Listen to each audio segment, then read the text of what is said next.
Welcome.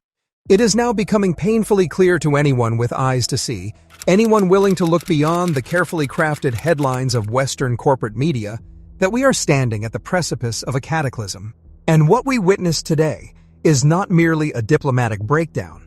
It is a total, unmitigated collapse of the facade that the United States ever wanted peace. All hell has truly broken loose, and the anchor that was holding the tattered remnants of international order together has just been severed. Iran and the country says that it is reviewing its participation in the Nuclear Non-Proliferation Treaty.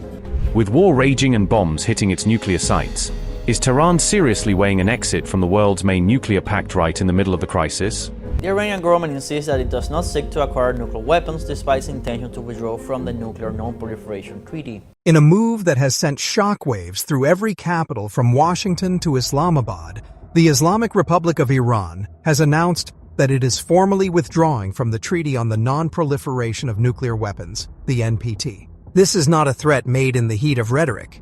This is an agenda item now sitting before the Iranian parliament, with procedures being drafted as we speak.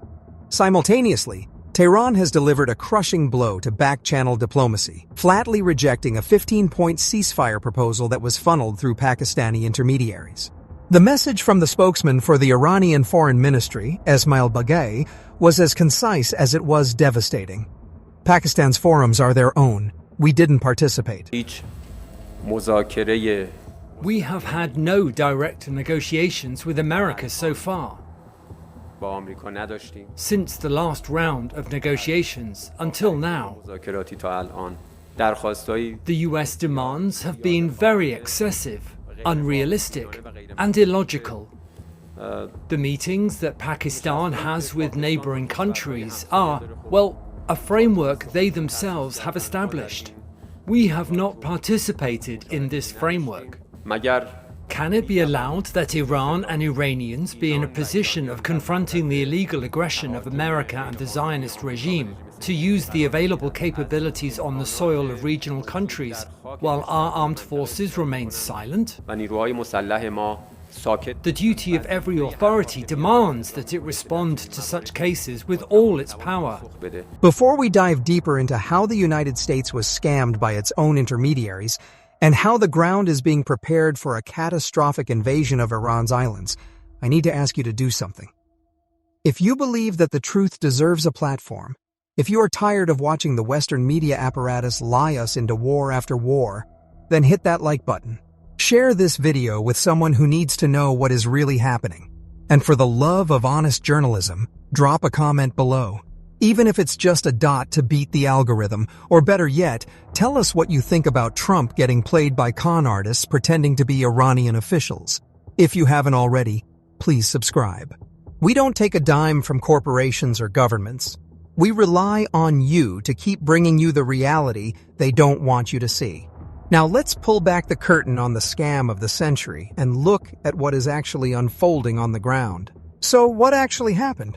Let's break down this so-called 15-point ceasefire offer that Pakistan was supposedly mediating. According to official statements released today by the Consulate General of Iran in Mumbai and amplified by the Foreign Ministry in Tehran, what was presented to Iran was not a negotiation. It was a list of excessive, unrealistic, and irrational demands delivered through an intermediary. The Iranian spokesman was explicit. There are no direct talks with the United States. The phrasing used by the Iranian consulate is worth its weight in gold right now. They stated that the U.S. diplomacy flips constantly, but that Iran's stance is clear, and that while regional calls to end the war are welcome, remember who started it. Caroline Leavitt, White House press secretary, lost it and clowned after Iran rejected the deal. Successfully and according to plan. With each passing day, the United States military is increasing its advantage over the terrorist Iranian regime. More than 11,000 enemy targets have been struck to date, each strike further crippling the regime's offensive and defensive capabilities and creating more leverage for the United States and our allies. Compared to the start of the operation, Iran's ballistic missile and drone attacks are down by roughly 90%. The United States is also decimating the Iranian regime's navy. We have destroyed more than 150 of their naval vessels so far, including 92% of their largest vessels. The Iranian Navy has no vessels operating in major regional waterways and no ability to project naval power, which is why they've been assessed as combat ineffective. Our military continues to obliterate Iran's defense industrial base, with nearly 70% of their missiles. This is where the story takes a turn from geopolitical crisis into the realm of farce, if the stakes weren't so deadly. It appears that Donald Trump has been scammed. I mean that literally.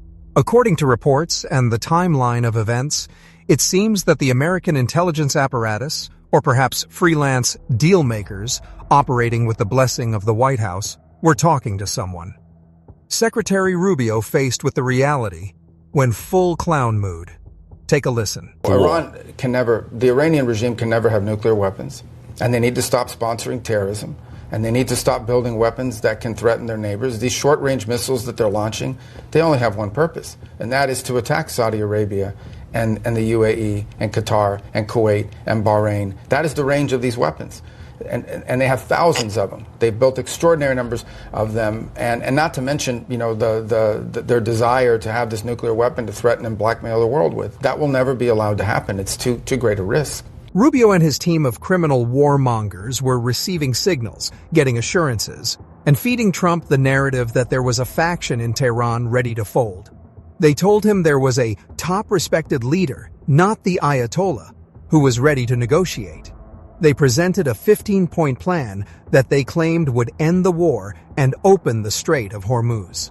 Trump bit. He announced the pause on strikes. He took credit for the market surge. He bragged about his deal-making prowess. But the people he was talking to? They weren't Iranian officials. They were scammers. They were either foreign operatives positioned specifically to manipulate the oil markets for profit, or they were agents of influence designed to create a false sense of security while the United States and Israel repositioned their forces for a ground invasion of Iran's strategic islands in the Persian Gulf. Think about the timing. While Trump was on Truth Social claiming victory, Iran's military was quietly preparing its response. The negotiations were a smokescreen. They were a psychological operation aimed at paralyzing Iranian decision-making and lulling global energy markets into a false sense of security. But Iran saw through it. The powerful parliament speaker, Mohammad Bakr Kalibaf, didn't just deny the talks. He called them exactly what they were. Fake news used to manipulate the financial and oil markets, and an attempt to escape the quagmire in which the U.S. and Israel are trapped. He exposed the game before the ink was dry on Trump's social media posts. And then, to drive the point home, Iran dropped a bombshell that reversed all the gains Trump thought he had made. Let's talk about that bombshell, because it is perhaps the most significant development in the nuclear non-proliferation regime since the treaty was signed. Iran is withdrawing from the NPT. The official reasoning given by Iranian diplomats and lawmakers is scathing and legally precise. They asked a very simple question. What is the point of participating in a treaty when the other signatories, specifically the United States and its allies, not only refuse to allow Iran to enjoy the benefits and rights provided for in the treaty, but actively use the treaty's institutions as cover for espionage and military aggression?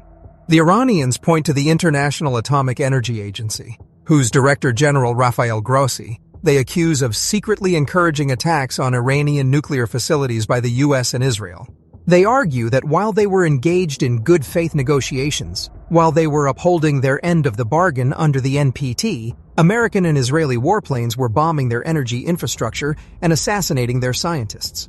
How can a nation be expected to remain in a treaty that is supposed to guarantee its right to peaceful nuclear technology when the very agency tasked with overseeing that treaty stands by silently as its facilities are bombed?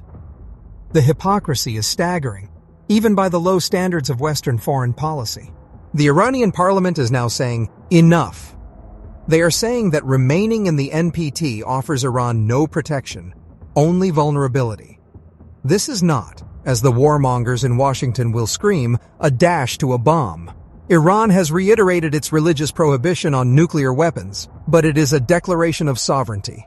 It is Iran saying, If you are going to attack us regardless of what agreements we sign, then we will no longer be bound by the restrictions that you use to spy on us. It is a direct consequence of the United States tearing up the JCPOA and then bombing the country. Now, while all this diplomatic chaos was unfolding, let's look at what was happening on the ground. Because the military reality is telling a story that the White House press corps is too cowardly to print. In the past 24 hours, Iran has struck back at the heart of the Zionist entity in a way that has left Israel rattled to its core. Forget the talk of precision strikes and limited damage. Iranian missiles have hit the Neot Hovav industrial zone near Beersheba. For those who don't know, this is not just any industrial park. This is a sprawling complex of chemical plants, facilities producing hazardous materials, and industrial infrastructure that is vital to the Israeli war machine. But let's be honest about what this means. Iran has just demonstrated that it can hit strategic industrial targets deep inside Israel and cause that kind of chaos. And this isn't a one-off. In the past 24 hours alone, Israel has reported multiple missile launches from Iranian territory. This is the true promise doctrine in action. Iran is not fighting a proxy war anymore. It is fighting a direct war, and it is targeting the economic infrastructure of the occupying regime. Let's not forget the destruction of the Haifa oil refinery today, which was also struck by Iranian drones and missiles again early today. Israel is bleeding. Its refineries are burning, its petrochemical plants are under threat, and its civilian population is being forced to confront the reality that their invincible military cannot protect their industrial base. The strikes in Beersheba have sent a clear message. Iran can reach you, and Iran can hurt you. The fact that the Israeli government, alongside the United States, is now threatening to obliterate Iran's Karg Island, the terminal through which the vast majority of its oil exports flow, only shows their desperation. They are threatening to escalate because their strategy of bombing Iran from afar has failed to break the Iranian people. This is the pattern, and the Iranians have finally stopped playing the game. They have realized that every negotiation with the United States is just a delay tactic used to reposition military assets. They have realized that the moderates the U.S. claims to be talking to don't exist. And now, with the threat of a ground invasion looming, with U.S. troops amassing in the region and Trump talking openly about seizing Iranian territory, Iran is hardening its defenses. They are not just rejecting a ceasefire, they are preparing for a long war. The parliament is moving to expel IAEA inspectors, to remove the legal shackles that the NPT placed on their nuclear program, and to unify the nation behind the military. The coming days are likely to see a massive escalation. With Trump humiliated by the collapse of his negotiation narrative, he may feel compelled to lash out, to try to prove his strength by launching more strikes on Iranian infrastructure. But if he does, he should know that the retaliation will be swift, it will be brutal, and it will target the economic lifelines of the United States and its allies in the region. The world is holding its breath, but in Tehran, the message is clear. The era of being deceived by American fake news is over. The era of resistance is here. Subscribe and stay with us as we continue to monitor these developments. We will be bringing you updates from the ground, from the diplomatic front, and from the financial markets as this story unfolds. For now, keep your eyes on the Strait of Hormuz, and keep your eyes on the Iranian parliament. The decisions made in the next 48 hours will shape the course of the 21st century.